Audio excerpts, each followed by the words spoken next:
Assalamualaikum warahmatullahi wabarakatuh. Kalau di sini siang, selamat siang. Di tempat saudara mungkin bisa malam ke pagi karena Anda bisa bebas mengakses ini setiap saat.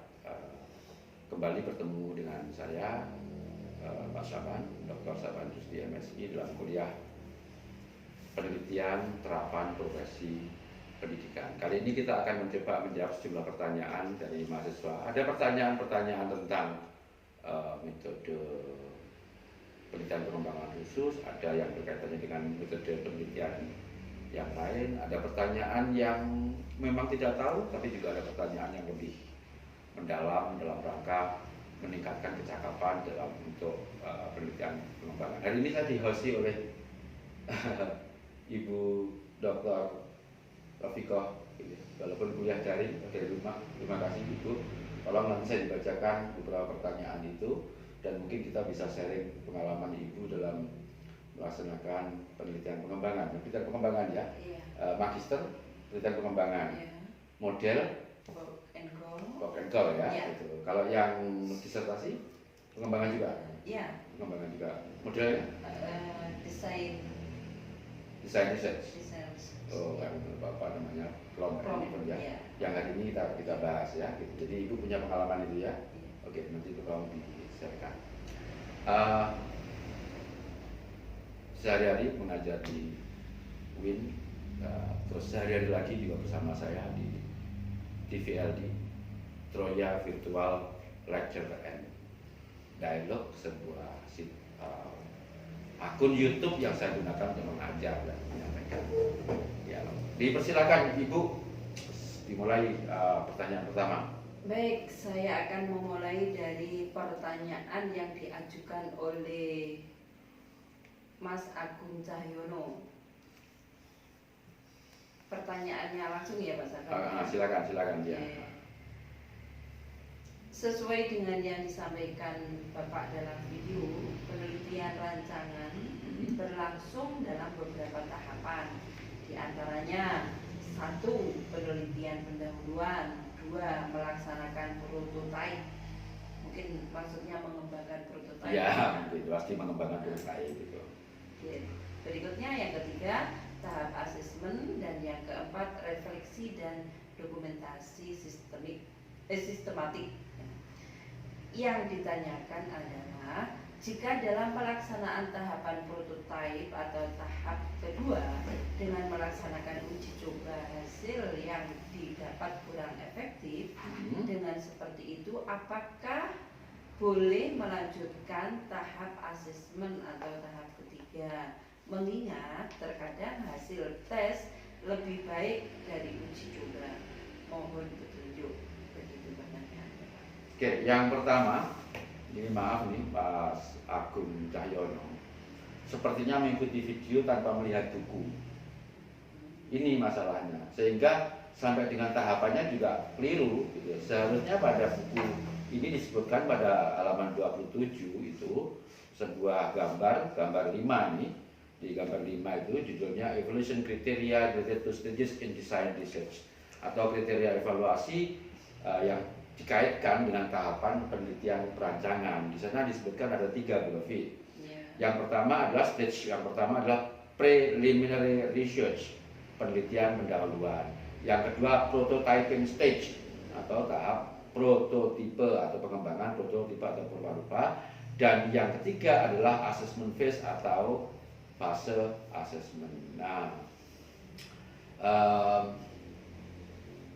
jadi ini ada kesalahan pertanyaannya gitu. Nah, tetapi intinya bahwa bagaimana kalau misalnya dalam uji coba pertama kan di asesmen ya kan, di asesmen ternyata tidak efektif atau kurang efektif, apa yang harus dilakukan? Nah, bila terjadi seperti itu maka perlu dievaluasi gitu. Apa yang menyebabkan ketidakefektifan itu? Seharusnya tidak boleh. Kenapa? Bukankah Anda sudah melakukan kajian teori, temuan, penelitian, dan sebagainya? Masa kalah dengan yang tidak melakukan kajian? Jadi sangat mungkin Bu Rofi, kira-kira Bu Rofi waktu melaksanakan itu, mungkin nggak tidak efektifnya karena usernya nggak bisa melakukan. Enggak mungkin. Usernya Oh, usernya ya mungkin, mungkin. pernah nggak mengalami itu? Ya, User itu dulu Bu Rofi membuatnya apa? Konselor ya? ya konselor. Konselor. Konselor itu kecakapannya sama apa enggak? Enggak sama. Enggak sama. Metode yang sama, pendekatan yang sama, oleh konselor yang berbeda hasilnya Iya, berbeda. berbeda. Nah, sangat mungkin kejadian itu karena usernya tidak dilatih. Mungkin yang pertama, yang kedua mungkin memang model yang dikembangkan belum memenuhi syarat. Gitu. Oleh karena itu dievaluasi, direvisi untuk diuji coba lagi. Seharusnya bagus karena apa? Karena produk yang dibuat itu pastilah sudah berdasarkan pada hasil kajian pustaka dan temuan-temuan penelitian terdahulu, gitu. Gitu. Ya, misalnya Bu Rofi, pada saat membuat apa namanya? Panduan. Nah, oke. Contohnya adalah ketika Bu Rofi membuat panduan itu, panduan itu dibuat berdasarkan pengalaman Bu Rofi sendiri atau sudah melakukan penelitian, sudah melakukan kajian. Sudah melakukan kajian. Ada berapa buku dibaca? Banyak sekali. Banyak sekali. Ada berapa penelitian dikaji? Banyak juga. Mendukung itu berhasil apa tidak? Iya.